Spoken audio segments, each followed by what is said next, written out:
അപ്പോൾ എല്ലാവർക്കും good morning. ഇന്നിപ്പോൾ ജാനുവരി 14 ഞങ്ങളുടെ ജീവിതത്തിൽ ഒരുപാട് വലിയ സന്തോഷമുള്ള ദിവസമാണ്. പക്ഷേ സന്തോഷം പ്രകടിപ്പിക്കാൻ ആളുടെ ഫേസ് അത്ര റെഡി ആവാത്തതുകൊണ്ടാണ് കേട്ടോ, കാരണം പല്ലെടുത്തതിൻ്റെയാണ്. അപ്പോൾ ഇന്ന് ജാനുവരി 14 ഞങ്ങളുടെ വിവാഹ വാർഷികമാണ്. എത്രാമത്തെയാണ് സിനോബി? 8ാമത്തെ.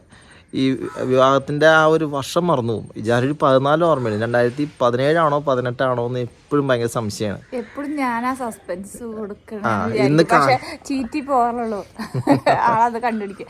പക്ഷെ ഇന്ന് ആള് മറന്നുപോയി.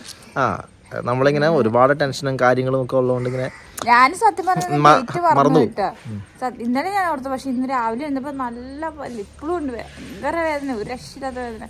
അപ്പോൾ ഞാനിപ്പോൾ കലണ്ടർ നോക്കി, ഇന്ന് 14-ാം തീയതി ആയല്ലോ എന്ന് വെച്ചു. അപ്പോഴാണ് ഞാൻ വിഷ് ചെയ്തപ്പോഴാണ് ആള് ഓർത്ത. സസ്പെൻസ് ആയില്ലേ?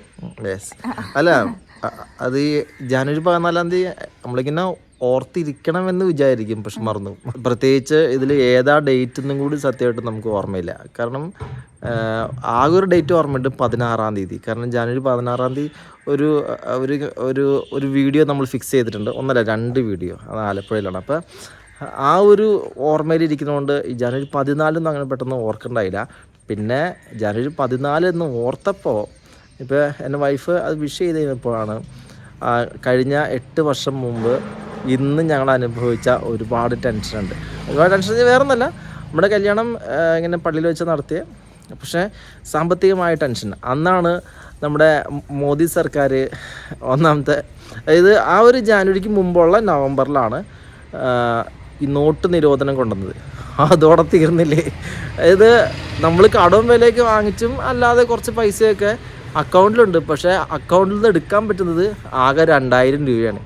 അതും അക്കൗണ്ടിൽ നിന്ന് എടുക്കാൻ പറ്റുന്നതും വിഡ്രോ ചെയ്യാൻ പറ്റുന്നതും ഇൻ കേസ് ഇനിയിപ്പോൾ ഗൂഗിൾ പേ വഴിയോ കാർഡ് വഴിയോ പേയ്മെൻ്റ് ഒക്കെ ചെയ്യാൻ പറ്റുന്നത് 2000 രൂപയായിരുന്നു. ആ 2000 രൂപയ്ക്ക് എന്ത് വാങ്ങാനാണ്? അങ്ങനത്തെ അവസ്ഥയായിരുന്നു. പിന്നെ എൻ്റെ കുറച്ച് ഫ്രണ്ട്സൊക്കെ വന്ന് സഹായിച്ചു. കാരണം കയ്യിൽ പൈസ ഉള്ളവൻ രാജാവാണ്. കയ്യിൽ പൈസ ഇല്ല, എന്ത് ചെയ്യാൻ പറ്റും? അക്കൗണ്ടിലാണ് പൈസ. പിന്നെ കല്യാണത്തിൻ്റേതായ ഒരുപാട് കാര്യങ്ങളുണ്ടായിരുന്നു. ഇതിൽ ഞാനും എൻ്റെ വൈഫും കൂടി ഒരുമിച്ചെടുത്ത തീരുമാനമായതുകൊണ്ട് ഞങ്ങൾ തന്നെയായിരുന്നു റെസ്പോൺസിബിൾ. അല്ല സിനോവി? അടിപൊളിയായിരുന്നു കേട്ടോ. കാരണം അതൊക്കെ ഒരു എക്സ്പീരിയൻസ് ആണ്. മിക്കവർക്കും ഒരാൾ സപ്പോർട്ട് ഉണ്ടാകും, അപ്പൻ അമ്മ ഒക്കെ സപ്പോർട്ട് ഉണ്ടാകും. നമുക്ക് അപ്പനും അമ്മയൊക്കെ ഉണ്ട്, സപ്പോർട്ടും ഉണ്ട്. പക്ഷേ നമ്മൾ ഉദ്ദേശിക്കുന്ന രീതിയിലുള്ള സപ്പോർട്ടൊന്നും ഉണ്ടായില്ല. അതുകൊണ്ട് തന്നെ കല്യാണത്തിന് വേണ്ടി എടുത്ത ഒരു 1.5 ലക്ഷം രൂപ അത് ഇങ്ങനെ മാറ്റി മറിച്ചും അങ്ങോട്ടും മറിച്ചും ഇങ്ങോട്ടും, അത് മീൻസ് അതായത് വേറെ അടുത്ത് ലോൺ എടുത്ത് ഈ ലോൺ അടച്ച് ആ ലോൺ ക്ലോസ് ചെയ്യാൻ വേണ്ടി മറ്റൊരിടത്ത് ലോൺ എടുത്ത് അങ്ങനെ എടുത്ത് വന്നപ്പോൾ ഈ 1.5 ലക്ഷം രൂപ എന്നുള്ളത് 3 ലക്ഷമായി മാറി അല്ലേ? അയ്യോ, അത് അടയ്ക്കാൻ പറ്റുന്ന പാട്.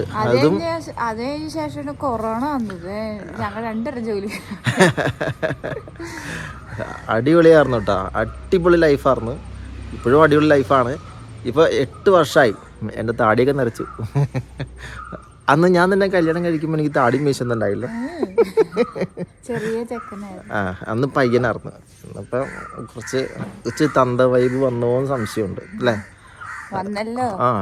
താടി, ഈ താടി നരച്ചു. 1-2 മീശയുടെ ഒക്കെ നരച്ചിട്ടുണ്ട്.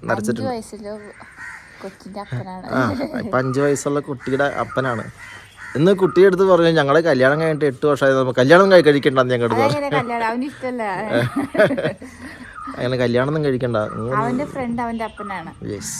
അപ്പം ഞാൻ കൂട്ടുകൂടുന്ന ഇഷ്ടമല്ല.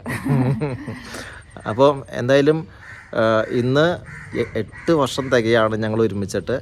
പിന്നെ ഈ കഴിഞ്ഞ 8 വർഷം പോയ സ്പീഡ് ആലോചിക്കുമ്പോൾ ഈ ഇന്നലെ കഴിഞ്ഞ പോലെ ഉണ്ട്. ഈ 8 വർഷം മുമ്പുള്ള കാര്യങ്ങൾ പെട്ടെന്നാണ്, ഭയങ്കര സ്പീഡായിരുന്നു അല്ലേ? ഒരുപാട് മാനസികമായ ടെൻഷൻസ്.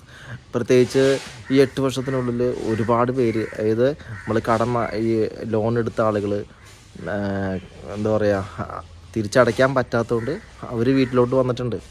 അവർ വീട്ടിൽ വന്ന് ചോദിച്ചിട്ടുണ്ട്. നമ്മൾ ഒരുപാട് സങ്കടപ്പെട്ടിട്ടുണ്ട്, എന്ത് ചെയ്യും. എന്നാൽ ദൈവം സഹായിച്ച് അതിൽ നിന്നൊക്കെ ഒരു മോചനം ഉണ്ടാവും. ഇപ്പം ലോണുണ്ട്, പക്ഷെ നമുക്ക് സമാധാനമുണ്ട്, നമുക്കത് അടയ്ക്കാം എന്നുള്ള ഒരു വിശ്വാസമുണ്ട്. ഒരു വിശ്വാസം. ആ ഒരു വിശ്വാസം മാത്രമേ ഉള്ളൂ ഇപ്പോഴും. പിന്നെ കഴിഞ്ഞ ഒരു മൂന്ന് വർഷമായിട്ട് ഒരു പേരും കൂടി കിട്ടിയിട്ടുണ്ട്. അതായത് എടപ്പറമ്പിൽ ഫാംസ് എന്ന യൂട്യൂബ് ചാനൽ. എന്തായാലും കഴിഞ്ഞ 8 വർഷമായിട്ട് ഞങ്ങൾക്ക് ഒരുമിച്ച് ജീവിക്കാൻ പറ്റി. ഇനിയും കൂടുതൽ ജീവിക്കണം എന്നാണ് ആഗ്രഹം. അപ്പോൾ എന്തായാലും എല്ലാവരും നമ്മുടെ ചാനൽ സപ്പോർട്ട് ചെയ്യുക. ഇത് നമ്മുടെ ഫാമിലി ചാനലാണ്. അപ്പോൾ ഞങ്ങളുടെ ഫാമിലി കാര്യങ്ങളാണ് ഇതിലൂടെ കാണുന്നത്. അപ്പോൾ എല്ലാവരും ഞങ്ങളുടെ ചാനൽ സപ്പോർട്ട് ചെയ്യുക. അപ്പോൾ ഇതൊരു സപ്പോർട്ട് ചെയ്ത എല്ലാവർക്കും നന്ദി. അപ്പോൾ അടുത്ത വീഡിയോ കാണാം. ബൈ.